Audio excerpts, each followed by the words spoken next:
Meet the legend himself, Haluk Bayraktar.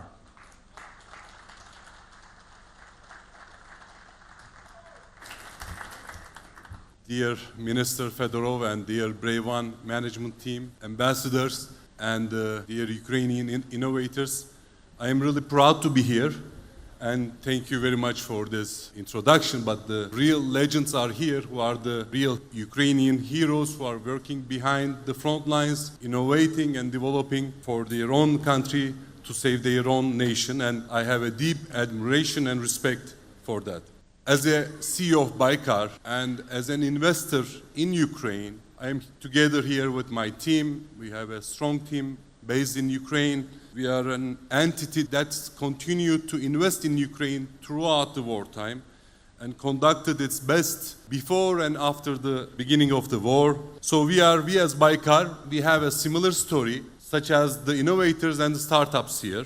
25 years back, we were around 5 young guys. It's a family-owned startup, 5 guys with a dream of innovating, with a dream of creating a national high-tech defense industry in Turkey, create an independent technology system in a paradigm-shifting area of drones. At that time, no one was talking about drones. It was not widely available as of today. It was very limited technology, so that was our dream. That dream, starting with 5 persons, became 7,500 people today. We were working for drones which were 5 kilogram weight. Now we are working on drones on 10 tons of weight. So we became the world's biggest armed drone manufacturer and exporter in the world. Just to briefly go with numbers, we are the world's biggest exporter. Last year we did $1.8 billion of export, where 90% of our revenues are export. And very important, we work with 37 different countries. And in our lifetime, we have never used government grants or any credits or any foreign funding. It's fully innovation, production, generating revenues from export, and then reinvesting back again on the technology. With an average age of 29 years old. So these young people with an age of 29 years old, they are developing the unmanned fighters. They are developing the world's first carrier-based landing autonomous technologies. Of course, embedded autonomy and artificial intelligence is more and more taking place. It's making these platforms more and more effective, making the human operator's job more and more easier. And these are the technologies that we are investing in our scope. When you have these drone fleets all over the country, then you need as well to have access to the space. For that reason, we are investing on space technologies, building LEO satellites, positioning satellites, communication satellites, and also these autonomous technologies right now we are seeing on the military arena, but it's coming more and more for civilian use. We will see in the near future these autonomous flying cars. That's the future of mobility, which this is the areas that we are investing in. How Brave One is essential for this country to create a strong industrial base. We as well in Turkey, we supported as a social responsibility Turkey Technology Team, where we conduct one of the activities is Teknofest. Teknofest is the world's biggest aerospace and technology festival. Just for you to understand the scope, this year we expect 3 million physical visitors to the event. Just 1.1 million competitors applied to the competitions, where we have 63 different types of competitions. We have a strong bond with Ukraine as a nation, we as Baykar. We have created a very strong bond starting before the war. And then when the war started, it was, as of for everyone, unexpected, a big shock for us as well. And we facilitated all our means to support Ukraine because Minister Fedorov showed there was no UAV startups like you, or there were no electronic warfare or other companies or entities developing such technologies at that time in the beginning of the war. Benefit this country a lot, and we facilitated all our means with our team, they risked their lives, and some of our pilots whom we trained, they became martyrs in this war. There were campaigns, as you know, which started in Lithuania. They collected in 3 days 5 million euro to donate Ukraine Bayraktar TB2 from Baykar. And then there was another campaign in Ukraine from Sergei Pratula. They collected in 3 days $20.7 million. Then there was another campaign in Poland. They collected $5.5 million from hundreds of thousands of people. And all of these campaigns, we as Baykar, just to show that how we stand behind Ukraine, just to show that we are here for you, not to maximize our profit in a condition, just to show that the good friends show themselves in bad times. We didn't accept any single dollar of these donations, but we rather guided these donations for Ukraine to be used for humanitarian purposes. We would supply you all these drones free of charge, but use that funds to buy yourself other things that would benefit the country. All these donations, when you sum them up, it's $106 million. We did a lot of, we supported a lot of means. They procured other critical services and equipments. We did humanitarian aid and support, and which created a really strong bond between our nations. And this was reflected, on the songs that Ukrainians came up, a lot of symbols. And we were proud of it, to be part of it. We knew at these hard times, whoever extended his support to you, you were really grateful, and you showed that very openly. And we are as well grateful for that. And since that time, we are as well working and trying to do our best for Ukraine with our team, local team in Ukraine.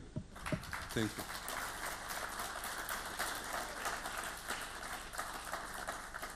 The autonomous technologies, it started with reconnaissance, but then it evolved reconnaissance plus lethal attacks, and then it evolves into advanced functionalities with SATCOM communications, with electronic warfare adaptations, and then it moves on and on ahead with the advanced autonomies, with swarm capabilities, with air-to-air capabilities, which is, we see, drones really play a key pivotal role, whether it be a big tactical drone, or now we often widely talk about the FPVs, small-scale drones. The conventional systems, of course, they are important.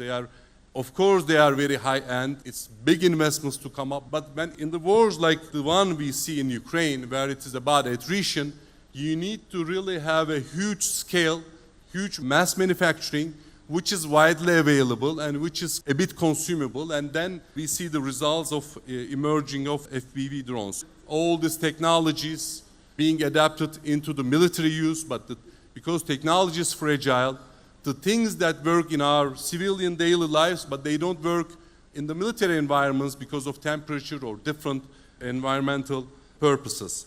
So autonomous systems really gain significant ground. The conventional systems, such as tanks, they really lost their attractiveness because they became really easy targets, and it's really very hard to protect these high-value assets against such low-cost and very high-end autonomous technologies. And the war in Ukraine showed that very clearly, and showed that how fast the technology can adapt to real needs. And no one would guess before the war in Ukraine that FPVs, such small multicopters, would become the essential elements of protection of the front lines. No one would guess that, but the concepts evolved in such a way that, and this didn't happen through a top-down approach. This didn't happen through your ministries or end users defining this is my requirement and come up with a solution. This came as a bottom-up approach. This came through the independent, private, entrepreneurial spirit of Ukraine, and it evolves in that way also. How I see it, it evolves not through a top-down approach. It evolves through your bottom-up approach with your interactions with the end user, with your own spirit. Necessity is the key driver here, and you do it enormously. There are such numerous developments that we came up with, inspired and through the requirements, through the things that we see in the field here. For instance, Baykar as of today manufacturing loitering munitions, small mini cruise missiles you can call them as well, or deep strike drones we are manufacturing right now. They are all, inspired from the innovations here. Also, it is, the Russian side has numerous air defense radars, air defense systems well established around the front lines and behind the front lines. So it's a big risk. It's even risk for the man fighters to get close to the front lines. It was very essential to have an electronic pod on your flying platform while you are flying, if there is any enemy air defense system, to locate it, to directionally find it and locate its position while you are flying so that you get rid of the risks. This type of pod is developed by Aselsan in Turkey. It was just an idea out of Ukraine. When it is FPV, it is spendable. You can spend it. But when it is a tactical drone, which is much more expensive, you need to protect it. And such pods became essential to do. There is huge electronic warfare. The GPS signals or the GLONASS signals are jammed.